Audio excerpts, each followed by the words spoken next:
मनोहर के पिताजी ने मनोहर की बहन यानी अपनी बेटी को उसकी शादी में अपनी पुश्तैनी जमीन जायदाद में से 10 एकड़ ज़मीन दी थी।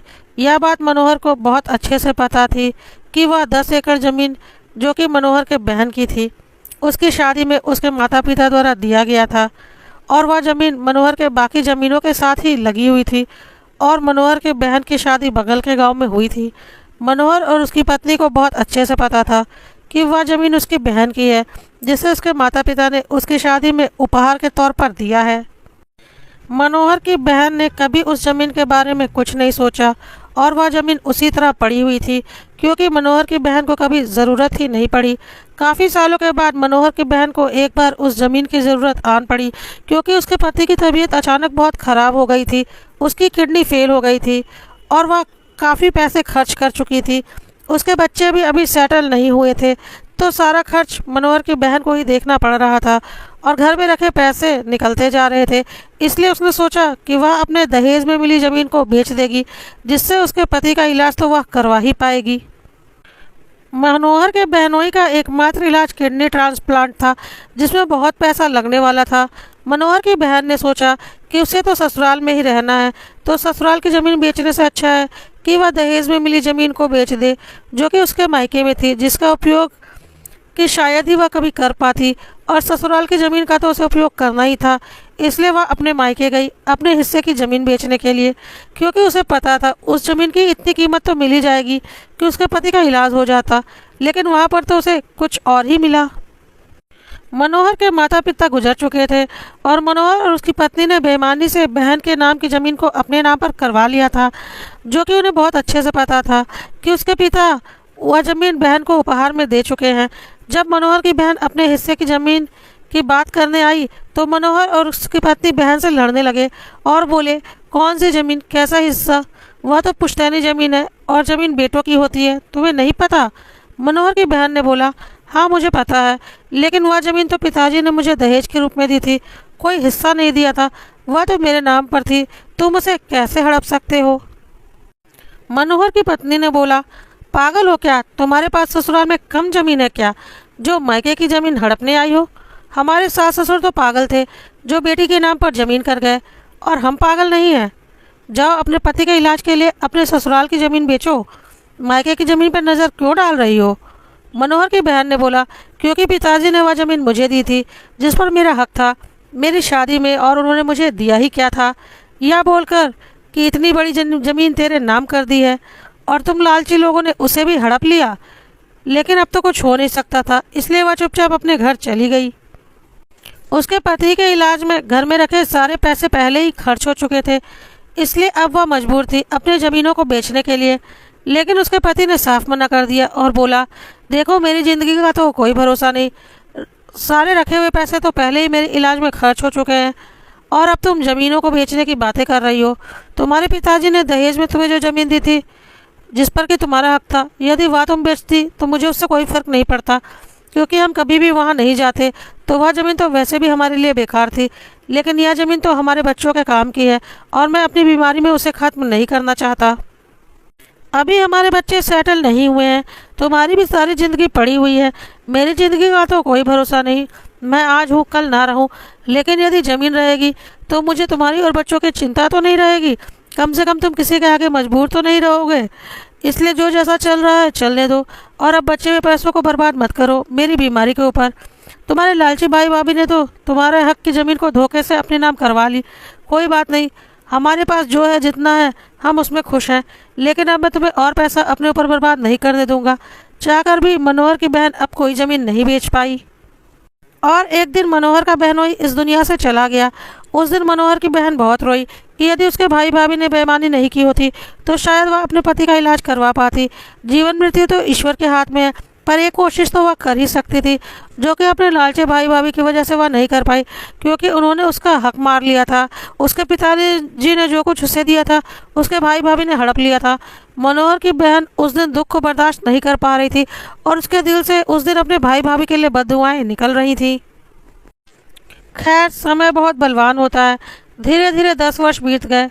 हर कोई अपने अपने दुख से बाहर निकल चुका था और अपने अपने जीवन में व्यस्त था। मनोहर की बहन के भी बच्चों का शादी विवाह हो चुका था और सब अपनी अपनी ज़िंदगी में सेटल हो चुके थे। उधर मनोहर ने भी अपने दोनों लड़कों का अच्छा बिजनेस करवा दिया था और अपनी अपनी ज़िंदगी में वह दोनों भी सेटल हो चुके थे। रिश्ते फिर से एक बार सामान्य हो गए थे। पुरानी बातों को भूलकर मनोहर ने अपने बड़े बेटे की शादी की और बहू उनके घर में आ गई। सब कुछ अच्छा चल रहा था। मनोहर की एक पोती भी पैदा हो गई। मनोहर के बड़े बेटे की शादी को 2 वर्ष हो चुके थे। अब मनोहर और उसकी पत्नी छोटे बेटे की शादी करने की सोच रहे थे कि एकाएक घर में बहुत बड़ा तूफान आ गया। सारे विश्व में कोरोना महामारी बनकर फैला हुआ था और उसकी चपेट में मनोहर का बड़ा बेटा आ चुका था और बहुत कोशिश करने के बाद भी उसे बचाया नहीं जा सका और वह कोरोना की भेंट चढ़ गया। मनोहर के परिवार पर तो गाज गिर गई। 1 साल की छोटी सी बच्ची और पिता इस दुनिया से चला गया। पूरा परिवार बिखरने को आ गया था। बहुत मुश्किल से सबने खुद को संभाला था, लेकिन अपनी छोटी पोती का मुंह देखकर मनोहर और उसकी पत्नी बहुत रोते थे कि इसका क्या होगा। अब कोरोना महामारी लगभग थम चुकी थी। मनोहर और उसकी पत्नी अपने छोटे बेटे की शादी करने की सोच रहे थे, लेकिन साथ ही साथ वह यह भी सोच रहे थे कि छोटा बेटा अपने परिवार में व्यस्त हो जाएगा तो मेरे बड़े बेटे के परिवार का क्या होगा, हम कितने दिन रहेंगे, उसके बीवी बच्चों को कौन देखेगा। इसलिए बहुत सोच विचार कर मनोहर ने अपने बड़ी बहू की शादी अपने छोटे बेटे से करवा दी ताकि उसके बड़े बेटे की औलाद को पिता का प्यार भी मिल जाए और छोटे बेटे की शादी भी हो जाए। मनोहर को लगा कि चलो एक बार दोबारा हमारा परिवार बस जाएगा और सब कुछ ठीक हो जाएगा।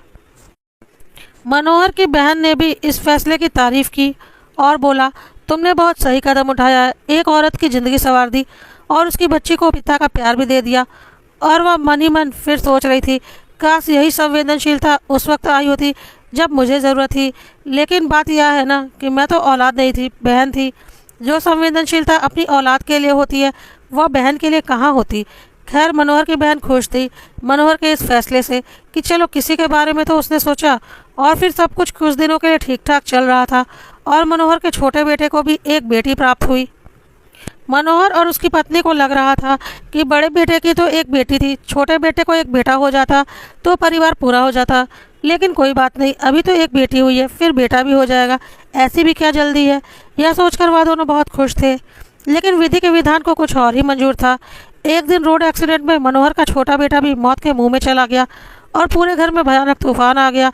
जिसने सुना वह अंदर तक कांप गया। यह कैसा न्याय है भगवान का। एक बेटे की औलाद हुई तो वह गुजर गया, दूसरे बेटे की औलाद हुई तो वह भी गुजर गया। मनोहर का तो खानदान ही खत्म हो जाएगा क्योंकि दोनों बेटों को औलाद के रूप में बेटियां ही हुई हैं। मनोहर और उसकी पत्नी का तो रो रो कर बुरा हाल था और मनोहर की बहू तो अपना सुध बुध ही खो बैठी थी। उसे तो समझ में नहीं आ रहा था कि उसका क्या दोष है जो भगवान उसके साथ इतनी नाइंसाफ़ी कर रहा है। क्या होगा उसके बच्चों का। दोनों बच्चों के सर से पिता का साया उठ चुका था। बहू भी अभी कम उम्र की थी। मनोहर की अब कोई औलाद भी नहीं थी। ऐसा लग रहा था सब कुछ खत्म हो चुका है। क्या करेगा वह इतनी संपत्ति का जो उसने इतने दिनों से जोड़ रखी थी। आज मनोहर जोर जोर से चीख कर बोल रहा था, यह सब कुछ मेरे कर्मों का ही फल है जो मेरी औलादें भुगत रही हैं। मनोहर और उसकी पत्नी जोर जोर से चिल्लाकर बोल रहे थे कि हमने अपनी बहन का हक मारा था। उसके पति मृत्युशैया पर पड़ा हुआ था और हमने उसके हक की ज़मीन हड़प ली थी, उसे बेचने नहीं दी थी। उसका पति तड़प तड़प कर मर गया था और वह उसका इलाज नहीं करवा पाई थी। आज इसी किए की सज़ा हमें मिल रही है।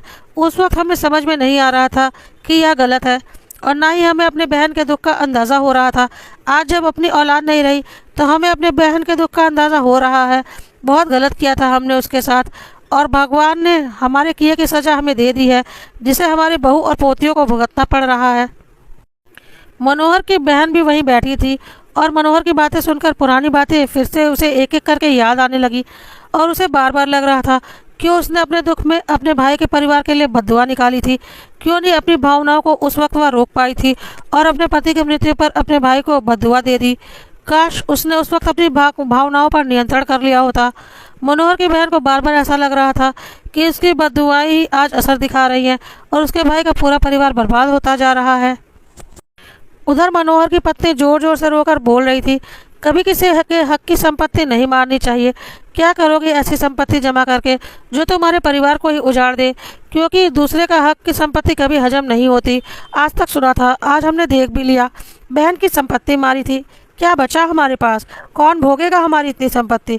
लेकिन हमें समझ में नहीं आता कि संपत्ति के लालच में कि ईश्वर सब कुछ देख रहा है। मुझसे तो बहुत बड़ी गलती हो गई, लेकिन अब मैं पछता कर भी क्या करूँगी। काश मैं पुराने दिन वापस ला पाती तो मैं सब कुछ ठीक कर देती। और मनोहर की पत्नी बेहोश होकर वहीं पर गिर पड़ी।